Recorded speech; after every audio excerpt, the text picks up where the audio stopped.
Hello friends, welcome to Hindu arts. சாரியோட centre pleating எப்படி பண்ணுறது, அதுவும் இப்போ இருக்க ட்ரெண்டிங்கான ஃப்ளஃபி ப்ளீட்ஸ் எப்படி பண்ணுறதுன்னா இந்த வீடியோவில் பார்க்க போகிறோம். என்னோட கிளையண்ட் இந்த பியூட்டிஃபுல்லான ஆரஞ்சு கலர் சாரீ எடுத்துகிட்டு வந்திருந்தாங்க. இது வந்து பியூர் காஞ்சிபுரம் சில்க் சாரீ.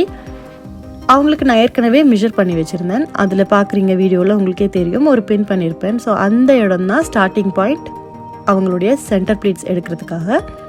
இப்போ ப்ளீட் பண்ண ஆரம்பிக்கலாம். ப்ளீட் பண்ணுறது பார்த்தீங்கன்னா உங்களுடைய தம் ஃபிங்கர் அண்ட் இண்டெக்ஸ் ஃபிங்கர் இந்த ரெண்டுக்கான நடுவில் தான் அந்த ப்ளீட்டிங் வந்து நிற்க போகுது. ஸோ இந்த அகலம் வந்து நிறைய எடுத்தோம்னா, இந்த ஃபிங்கருக்கான இடைவெளி நிறைய எடுத்தோம்னா பெரிய பெரிய ப்ளீட்ஸாக கிடைக்கும். சின்னதாக எடுத்தோம்னா சின்ன ப்ளீட்ஸாக கிடைக்கும். நான் வந்து ஒரு மிடில் சைஸில் தான் எடுத்துகிட்ருக்கேன். ஸோ எங்கே தொடங்கணும் எங்கே முடிக்கணும் அந்த அளவுக்கு நான் மெஷர் பண்ணியிருந்தேன் இல்லையா. ஸோ அது வரைக்கும் நான் வந்து இப்படி ஃபோல்ட் பண்ணி வந்துட்டே இருக்கணும். இது காஞ்சிபுரம் சாரின்றதால நமக்கு நிறைய ப்ளீட் கிடைக்கும். மெஷர்மெண்ட்டுக்கு ஏற்றபடி சென்டர் ப்ளீட்ஸ் எல்லாம் வச்சாச்சு. இப்போ வாங்க இதில் எத்தனை ப்ளீட்ஸ் வந்திருக்குன்னு பார்க்கலாம். இந்த சாரியில் ஒரு 11 சென்டர் ப்ளீட்ஸ் வந்திருக்கு. நான் முன்னாடியே சொன்ன மாதிரி காஞ்சிபுரம் சாரீஸ், அதாவது ஒரிஜினல் பியூர் பட்டு சாரின்னு பார்த்தீங்கன்னா உங்களுக்கு நிறைய ப்ளீட்ஸ் கிடைக்கும். ஏன்னா சாரி எப்பயுமே பார்த்தீங்கன்னா ரொம்பவே லென்த்தியாக இருக்கும். அதுக்கப்புறம் இதை வந்து கரெக்டாக அரேஞ்ச் பண்ணணும். மேலே கீழேன்னு ஏற்ற இறக்கம் இல்லாமல் அதுக்கேற்ற மாதிரி கரெக்டாக செட் பண்ணிட்டோம்னா நமக்கு கீழே வந்து சாரி கட்டினதுக்கப்புறமா ப்ளீட்டிங் வந்து சூப்பராக இருக்கும். இந்த ப்ளீட்டிங் எல்லாத்தையுமே வந்து நேர் லைனில் அரேஞ்ச் பண்ணுறதுக்கு ஒரு கைட்லைன் நீங்கள் எடுத்துக்கலாம். அந்த சாரியோட ஜருகை வரும் இல்லையா, அதில் வந்து ஏதாவது ஒரு கோடு அந்த மாதிரி இருக்கும். ஸோ லைன் ஏதாவது இருந்ததுன்னா அந்த லைனுக்கு ஏற்றபடி நீங்கள் வச்சுட்டே போகலாம். அரேஞ்ச்மெண்ட் வந்து இந்த மாதிரி மேலே இருந்து கூட பண்ணலாம். அப்படி இல்லைன்னா ப்ளீட் எடுத்ததுக்கப்புறமா கீழே இருந்து கூட நம்ம அடுக்கிட்டும் வரலாம். ஸோ நான் இந்த வீடியோவில் 2 மெத்தடுமே காமிச்சிருப்பேன். அண்ட் மெயினாக வந்து ப்ளீட்ஸ் எல்லாமே நேராக இருக்கக்கூடாது, இந்த மாதிரி விசிறி மாதிரி கொண்டு வந்திருக்கணும். அப்போ தான் உங்களுக்கு அழகாக இருக்கும். எல்லாமே ஓகேனதுக்கப்புறம் ஒரு பின் எடுத்து செக்யூர் பண்ணிவிடுங்க. இப்போது இந்த ப்ளீட்டை வச்சுட்டு கீழே வரைக்கும் அதை எடுத்துகிட்டே வரணும். அதனால் நான் அயன் ஸ்டாண்டுடைய எட்ஜில் வந்து எடுத்த ப்ளீட்ஸ் எல்லாமே வச்சாச்சு. இப்போ வந்து கொஞ்சம் கொஞ்சமாக அரேஞ்ச் பண்ணணும். இந்த ஃப்ளஃபி ப்ளீட்ஸ் கொண்டு வரணும்னா மேலே வந்து சாரி டக்கின் பண்ணுற இடம் வரைக்கும் லென்த்து வந்து சின்னதாக தான் இருக்கணும். ஸோ அங்கேயே வந்து நம்ம அகலம் எடுத்துருக்கக்கூடாது. மேலே வந்து சைஸ் வந்து சின்னதாக தான் இருக்கணும். அதுக்கப்புறம் கொஞ்சம் கொஞ்சமாக அந்த ப்ளீட்ஸ் எல்லாமே விரித்து வச்சாப்புல நீங்கள் எடுத்து விட்டுட்டே வாங்க. இப்போ கோயிலுக்கு போயிருக்கவங்க எல்லாமே சாமியில் சாரி கட்டி இருக்கிறது பார்த்துருப்பீங்க. அது எப்பவுமே விரிஞ்சாப்புல அழகாகவே இருக்கும். ஸோ அதே மாதிரி தான் இங்கேயும் கொண்டு வர போகிறோம். இதுக்கு முன்னாடி வந்த ப்ளீட்ஸ் எல்லாம் சென்டர் ப்ளீட்ஸ் பார்த்தீங்கன்னா மேலேருந்து கீழே வரைக்கும் ஒரே லென்த்லேயே எடுத்து, ஸோ அந்த விரித்து வச்சு ஒரே லென்த்தில் எடுத்து பண்ணியிருப்போம்.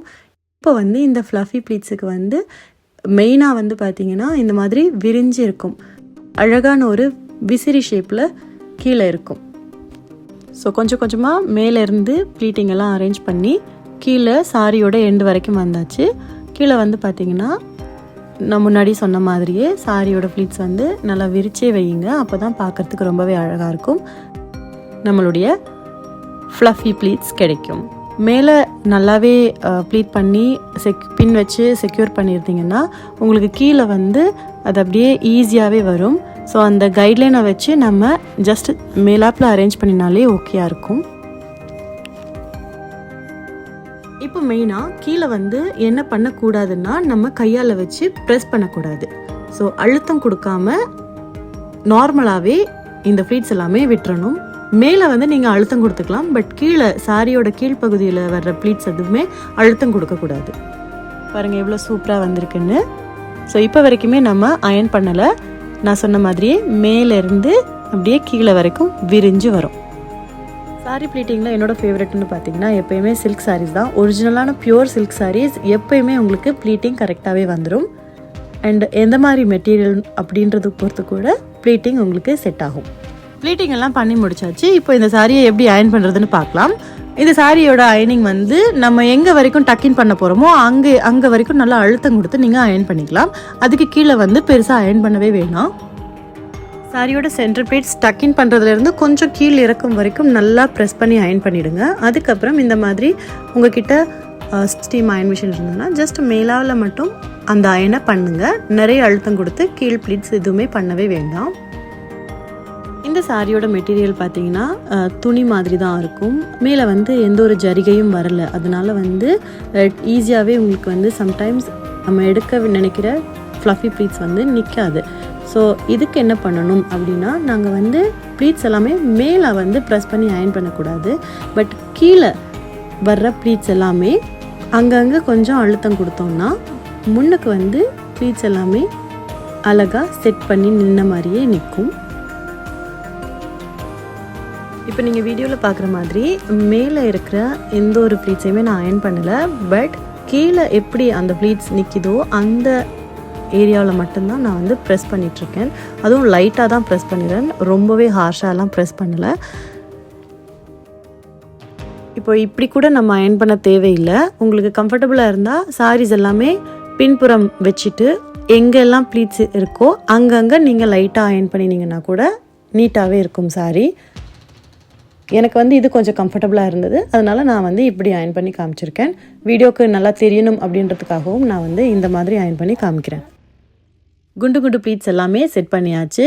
இப்போ தூக்கி இது காமிக்கிறேன் பாருங்கள் எப்படி வருதுன்னு. உங்களுக்கு எல்லாமே கரெக்டாக பர்ஃபெக்டாக நிற்கும், எங்கேயுமே கசங்காது, அப்படியே அழகாக செட் பண்ணி நிற்கும். Center pleating video step by ஸ்டெப்பாக உங்களுக்கு ஃபுல்லாக எக்ஸ்பிளைன் பண்ணியிருக்கேன். இந்த வீடியோ உங்களுக்கு பிடிச்சிருந்ததுன்னா இந்து ஆர்ட்ஸை மறக்காமல் சப்ஸ்கிரைப் பண்ணுங்கள். இந்த மாதிரி யூஸ்ஃபுல்லான நிறைய வீடியோஸ் நம்ம சேனலில் இருக்குது. வீடியோ பிடிச்சா லைக் பண்ணி உங்கள் ஃப்ரெண்ட்ஸ் கூட ஷேரும் பண்ணுங்கள். நன்றி.